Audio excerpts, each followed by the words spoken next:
Facebook. 10 seconds.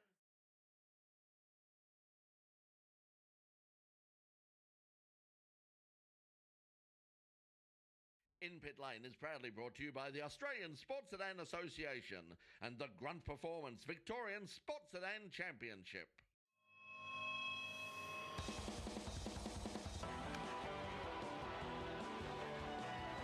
Any update on which camera I might be on? Camera is Fred coming in on. Two, thank you. Right, okay, two. So, okay, camera one, can you zoom in on that one? So I'll go to one on, I'm sorry. 7, 6, 5, 4, 3,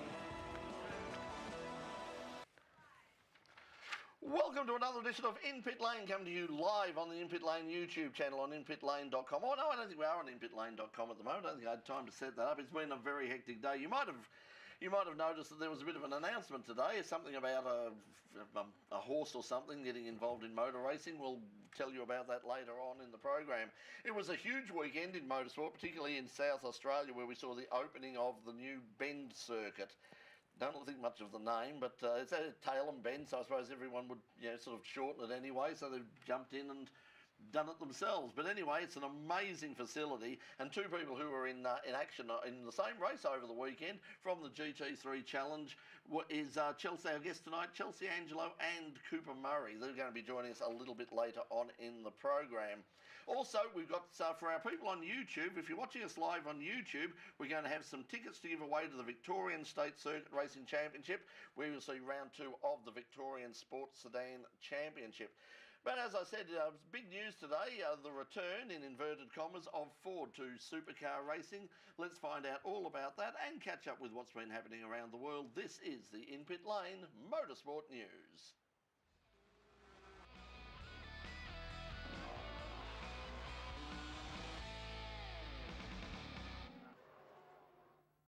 It's official. Ford will return to the Australian Supercar Championship with a Ford Mustang-bodied car in 2019. In an announcement made today online, the company announced that Team Penske, DJR and Tickford Racing will run the new shape in 2019, powered by the same 5-litre V8 engine currently seen in the team's Falcons. The return of Ford is a desperately needed boost for supercars who are faced with the possibility of a one-make future.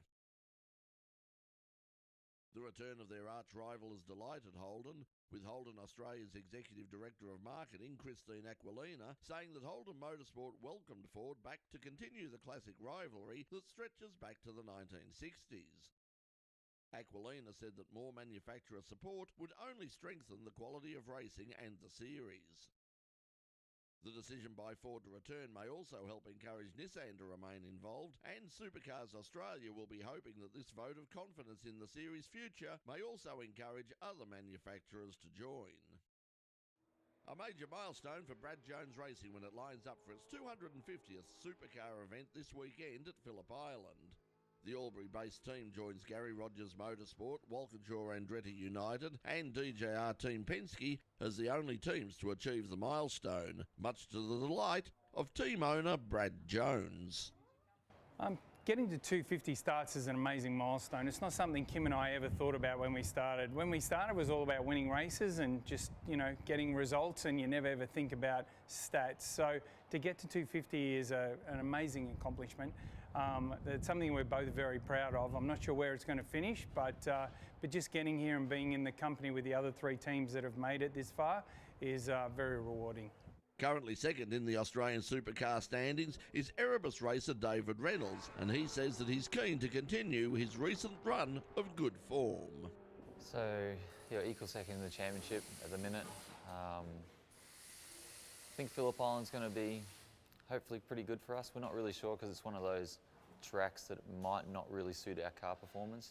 Our car's traditionally suited for the real sharp, short corners, and this is Phillip Island's traditionally a bit of a longer track with longer flowing corners, and you spend a lot of time in each corner, so it shows up more problems with the car. And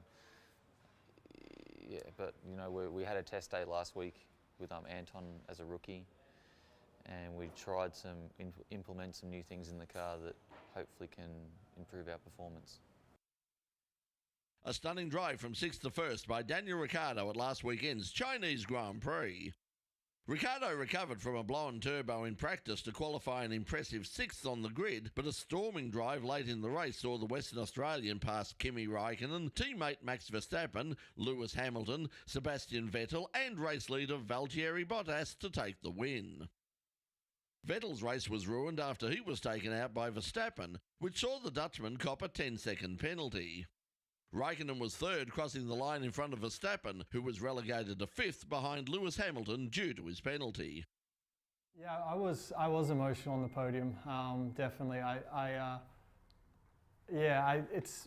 unfortunately it's been a while since I won, and I don't know, just after a race and after last week, and I don't know, just a lot comes to your mind on the podium, and a lot of the struggles and the highs, and you think about a lot of things, but to hear the anthem, and I don't know, it's a massively proud moment, and yeah, I was close to losing a few litres. Alexander Rossi was once spoken about as America's great white hope in Formula One. He may well be again following a great performance to win the IndyCar race at Long Beach in California. Starting from pole, Rossi led 71 of the 85 laps to earn his first victory of 2018, holding off Australia's Will Power for his third career IndyCar victory. It was an encouraging return to form for Power, who had struggled in the opening 2 rounds of the series. With fellow Aussie MotoGP rider Jack Miller looking on, Power held off an early challenge from Scott Dixon, but he just couldn't make it past Rossi. Ed Jones was third. A debut win to the racing engineering team in the opening round of the European Le Mans Series at Paul Ricard in the south of France. Norman Nato, Paul Petit and Olivier Pla crossed the line 4.827 seconds ahead of TDS Racing's crew of Loic Duval, Matteo Vaxivieri and Francois Perotto. The Le Mans class-winning team JMW Ferrari won the GTE class in a thriller. The Proton Porsche of Matteo Carioli, Giorgio Roda and Gianluca Roda had led much of the race, but came under pressure from the Ferrari of Liam Griffin, Alex McDowell and Miguel Molina in the dying stages. Molina made it past Carioli on the final lap to take an impressive win. Australian Josh Burden was on pole for Sunday's second race of the Blancpain GT Asia Series. But it was the team of Bryce Bosey and Rafael Marciello who took the victory in Sepang. Marciello made the best start to make it through turn 1 ahead of his Australian rival, and a 3-second advantage by the end of the first lap had blown out to 12 by the time the pit window opened. The gap continued to grow as the Mercedes led all the way for a comfortable victory. Burden hung on for second. We're going to take a break now on Channel 31 for all of our viewers on 31. But when we come back a little bit later to play us out tonight, will be local singer-songwriter Sean Black, and this is his EP. He'll be playing a couple of songs from that. If we can go on camera too, I think we are on that. But that's his new EP, and we'll be showing you that a little bit later on in the program. But when we return, we're going to be joined by our special guests, Cooper Murray and Chelsea Angelo. Don't go away. We'll be right back. Now, for all of you watching live at home, we've got. I'm going to do this up because I just realised I'm looking very bohemian. There. See, this is the magic of television that you don't normally see. There you are. Look, I look almost funereal now, don't you? Good evening. Welcome to the sermon. And it came to pass that on the Sunday they did race. Now coming up, speaking of Sunday and the Sunday they did race, coming up in a couple of weeks' time is the second round of the Victorian Sports Sedan Championship, brought to you by Grunt Performance, and we've got some tickets to give away for all of the people watching us on the In Pit Lane YouTube channel. Now, if you're watching us on Facebook, flick over to the In Pit Lane YouTube channel, like and subscribe. And just let us know if you would like a ticket to, we've got some single tickets to give away to the Victorian, second round of the Victorian State Circuit Racing Championship and the Grunt Performance Victorian Sports Sedan Championship. And a lot of the guys from the Sports Sedans were in action over the weekend at Tailem Bend. So you can go down and have a look at some of those cars in action in a couple of weeks' time down at Phillip Island. So if you're on the In Pit Lane YouTube channel, and look, whether you're on Facebook or anything, go to the YouTube channel at some stage. We've got there's literally years and years of material there, going back to about 1996, 1997. And you can sort of check out there, and do us a favour, like and subscribe, because that's sort of how the YouTube algorithm works. It all goes by subscriptions and likes and comments and all the rest of it. So the more you sort of have to do with it, turn on notifications and you'll be notified every time we have new material up on the channel. So that's the In Pit Lane YouTube channel, youtube.com/InPitLane. And if you want tickets to the Victorian State Circuit Racing Championship and round 2 of the Grunt Performance Victorian Sports Sedan Championship, then give us a bell and we'll see what we can do to help you out. And once again, we must say thank you to the Australian Sports Sedan Association for all of their assistance in helping us out here on In Pit Lane and keeping us here on air on both internet and of course Channel 31 every Friday night at 6:30. But anyway, we're going to speaking of Channel 31, we will come back for Channel 31. Pete, if you will do the honours. 5 seconds. 4, 3. Welcome back to In Pit Lane. Well, on the weekend, a momentous moment in Australian motorsport, the opening of a brand new racing circuit, and what a circuit it is, Tailem Bend. And part of the big weekend at the Shannons Nationals was the GT3 Cup Challenge. Two of the young competitors out there racing on the weekend. One of them crossed the line first in the first race, had the privilege of saying he won the first ever GT3 Cup Challenge race at the Tailem Bend circuit, and also another top 10 finish for our other guest as well. Please welcome back to In Pit Lane, Chelsea Angelo, and for the first time, Cooper Murray. Guys, welcome to In Pit Lane. Thank you. Thank you. Well, Chelsea, let's start with you first. That was a really good performance over the weekend. You've got new car, new category, and a brand new circuit. First of all, your impressions of the Bend. Oh, it's unbelievable. The Bend Motorsport Park is an absolute unreal track. I've never driven anything like it. It's definitely one of my top favourite tracks up there of all time. And it was good to have a good, successful weekend. I mean, we got good results for our first start in the season, considering I haven't been in the car for a very long time. So it was good to get out there, get to know the track. Like I said before, it was unreal. So I hope to be back there next year for sure. What were the conditions like? I mean, watching from home, I mean, there were dust storms, there was rain, there was mud. It must have been pretty treacherous out there at times. Brand new surface. Yeah, it was pretty bad. I mean, you couldn't predict whether it was going to be sunshine, hail, rain, or dusty and have a sandstorm. So I think that was definitely a first for every driver for that weekend. So it made it a little bit interesting, but it made a good competition as well. I think making it a little bit interesting is probably an understatement, Cooper. As you won that first race. What was it like? I mean, how did you learn? I mean, in terms of new circuits, a lot of people can have the opportunity of going out and doing things on simulators and even things like PlayStations and the like. How did you learn such a complex track so quickly? Coming up to the race week, I studied the track a lot, about 2 weeks before, and with a track map and watching videos on YouTube and all that, and then luckily I got test day Thursday, which helped a lot. Got 5 sessions, and then seemed to pick up the track fairly quickly. Awesome track. So the first winner out there, and you sort of came second in the second race, which meant that Max Vidal took the honours for the weekend. But you must be really happy with that sort of performance. Yeah, I'm wrapped. First race in a Porsche, come away with a second overall and a race win. Can't be happier. If you said that come to me in the race week, I would have taken it any day. So let's talk about your path through it. You obviously done karts, and then you come through Formula 4 or Formula Ford? Ford. Formula Ford. I raced karts from when I was 9, 15. Then I stepped up into a Formula Ford, did a season in that, and now racing in the Porsche.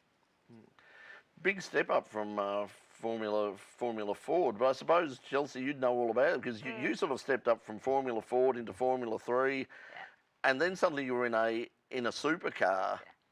And how old were you when you started driving the supercar? So the first time I ever actually tested a supercar was at Winton Raceway. I was only 17 years old. So technically I didn't actually have my licence until I turned 18. So it's getting younger as every year goes by. I mean, you look at Cooper, like he's only 16 and he's in a Porsche already. So the generations these days are getting younger and younger and younger. Back in my day. I know, back in my day. But no, it's really good to see young kids like Cooper and many kids out there in go-karting and Porsches. And Formula Ford is also a fantastic category to sort of get your career started in and step up into, whether that's to achieve Formula One or to achieve supercars. When you went into supercars, I remember talking with your dad at the time, and I mean, one of his concerns, I think it was my concern, I think I said it myself, that perhaps, do you think it was perhaps too much too soon? I wouldn't say it's too much too soon. I mean, you look at things, you look at opportunities that may come about and you definitely want to take those opportunities, but sometimes you need to look and see where that could get you. I mean, it definitely got me a huge gain of experience in terms of getting into a supercar.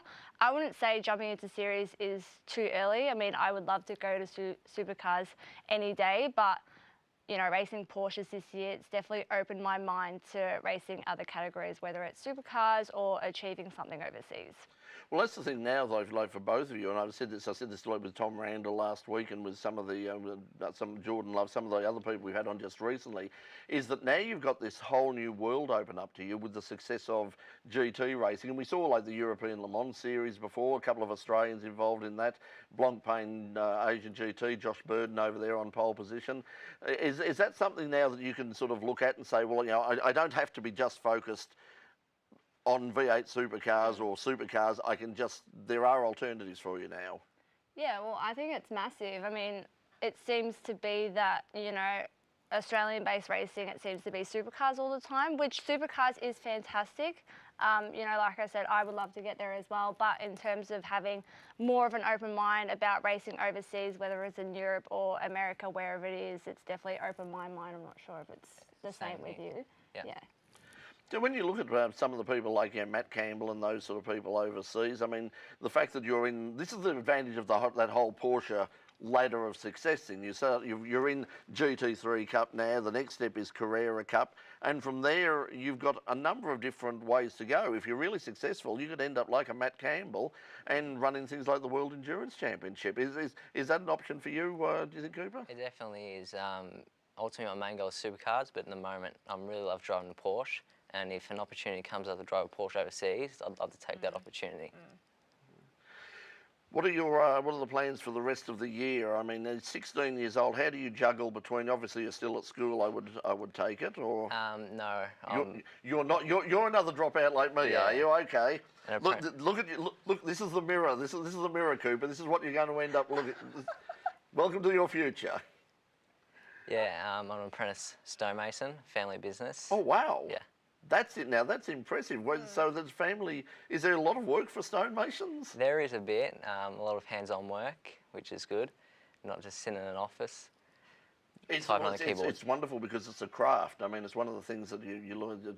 Having that craft is something very special. What about you, Chelsea? I mean, sort of, you know, you've been involved in motorsport for so long, but I mean, obviously you're not sort of full-time at the moment, are you? Or what are you doing when you're not behind the wheel of the Porsche? Yeah, that's a question I get asked a lot. So my day-to-day job is that I'm a manager at a cafe, and I also run a restaurant as well. Oh, well, give it a plug. Yeah, I know. I work at this cafe called Down the Rabbit Hole Cafe in Templestowe in Melbourne.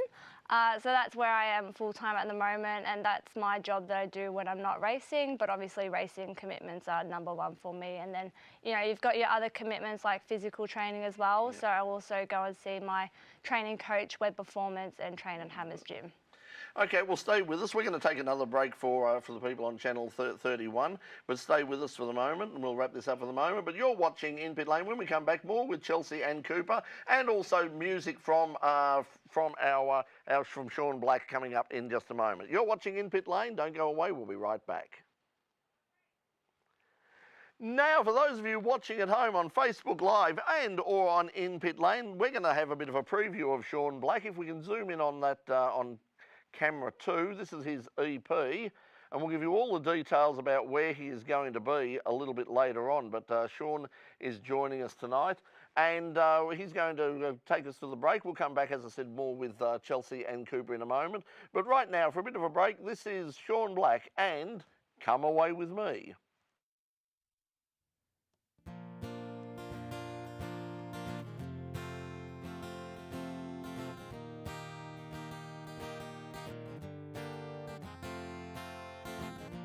Come away with me, back up and go. Been wandering for too long, let's make our home. Don't you worry about a thing that people say. Let's get lost and we will find our way. See the birds, watch them fly all the way across the sky. I wanna be like birds tonight. Let's spread our wings, let's take flight.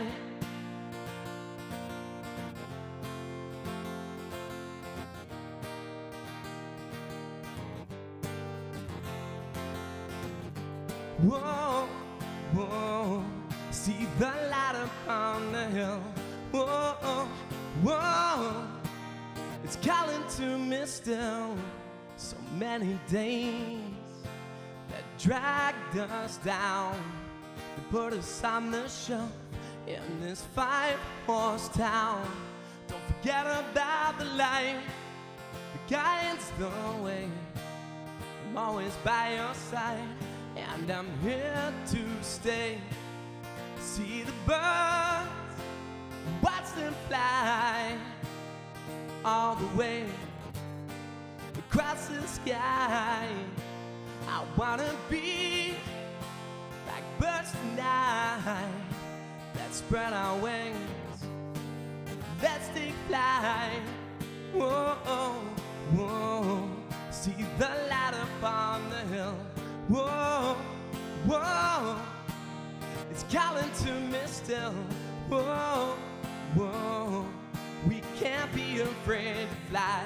Whoa, whoa, it's a perfect sky.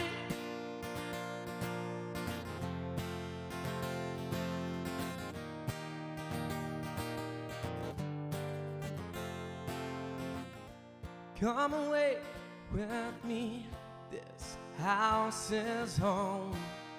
Now there's room for 3, and here's the dawn. When the sun on the horizon lights the way back to what we found, and here we'll stay. Whoa, whoa, see the light upon the hill. Whoa, whoa, it's calling to me still. Whoa, whoa, we can't be afraid to fly. Whoa, whoa, it's a perfect sky. See the birds, watch them fly all the way across the sky. I wanna be like birds tonight. Let's spread our wings, let's take flight. I wanna be like birds tonight. Let's spread our wings, let's take flight.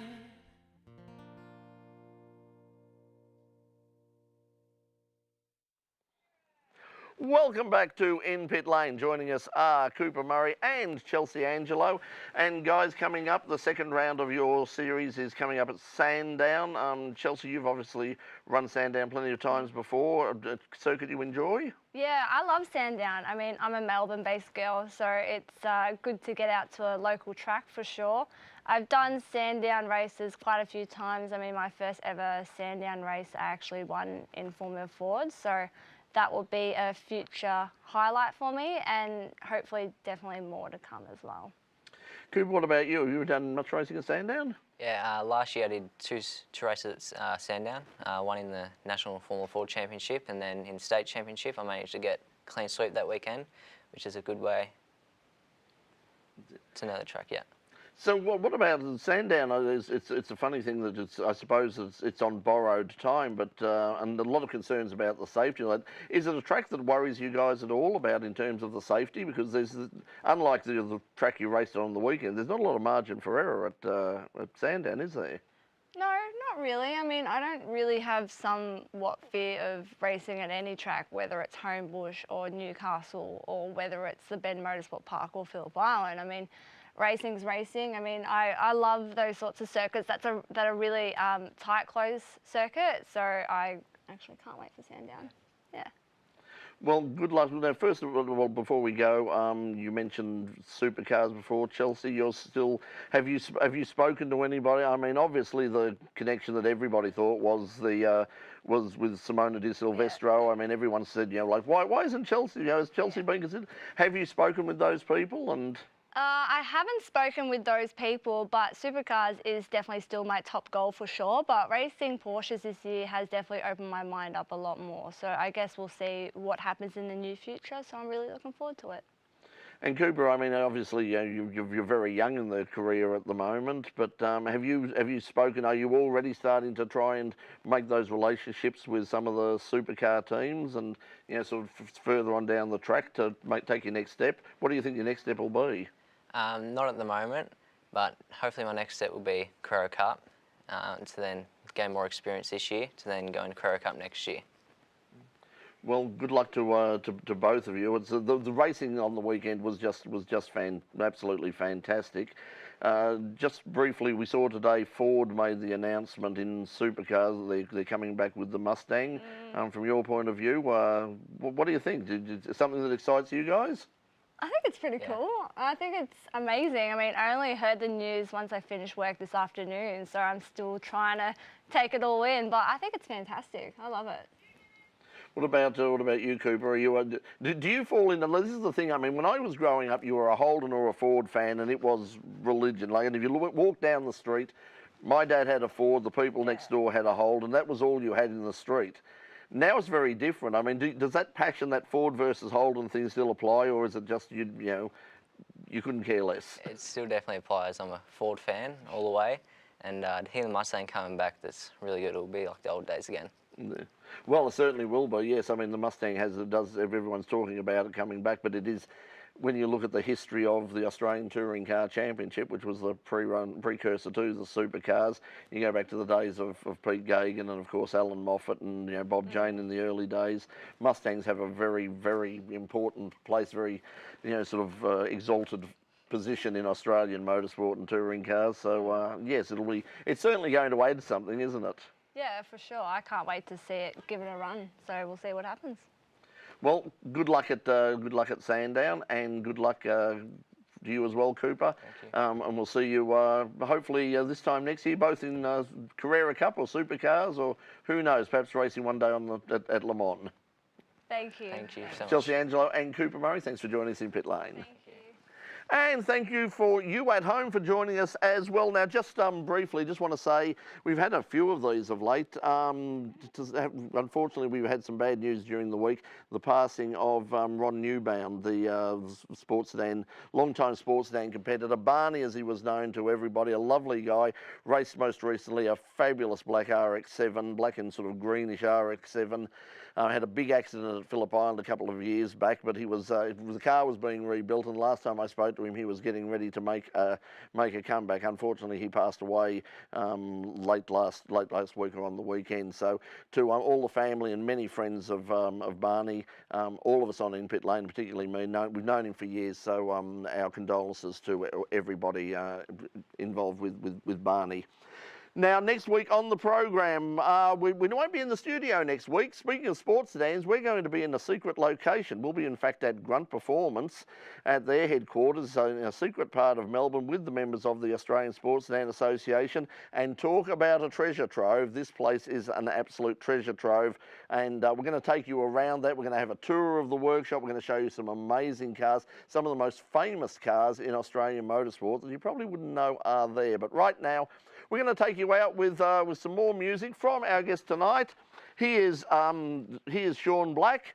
That's his EP. Now you can find out all about him. He's going to be launching this EP at Hysteria Lounge, Lilydale, on May the 10th. There it is, and there's all the details. You can get this EP at seanblack.com, on his Facebook page. He's got Instagram. He's all over the place. He's just a social media whirlwind. But you can see him live. But if you can't see him live, you can see him tonight. Taking us out tonight is Sean Black, and Come For You. Until we see you next week, bye for now.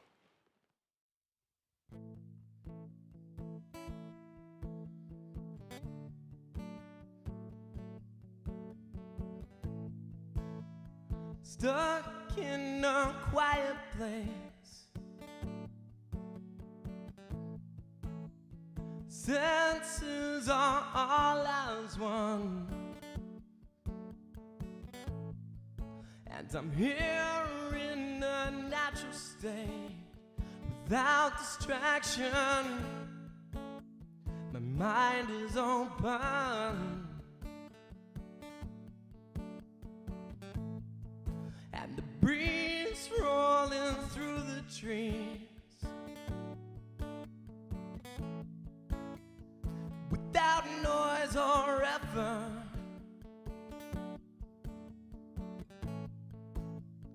Gently passing over me, kind of float away with it.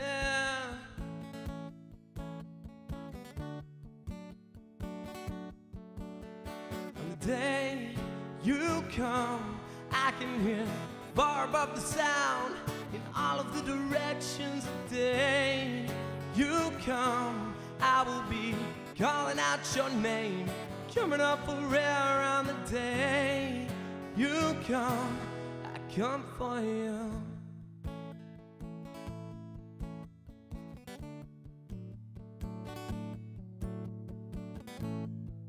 Through a hole where you used to be, I could see my place. Trace the steps where I lost you there, falling to my knees like rain upon my face. On the day you come, I can hear far above the sound in all of the directions. The day you come, I will be calling out your name, coming up for air. On the day you come, I come for you.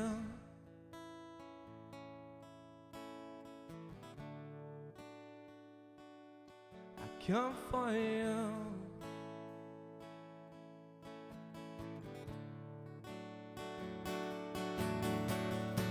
I'm coming round, I'm singing out of your range, not immune to your disease and all your games. I'm holding fast before your horses bolt the gate, and the thunder's rolling in, and I'm finally steering straight. On the day you come, I can hear far above the sound in all of the directions. The day you come, I will be calling out your name, coming up for air. On the day you come, I will be holding on for life, walking over coals. On the day you come, I come for you. Oh, I come for you.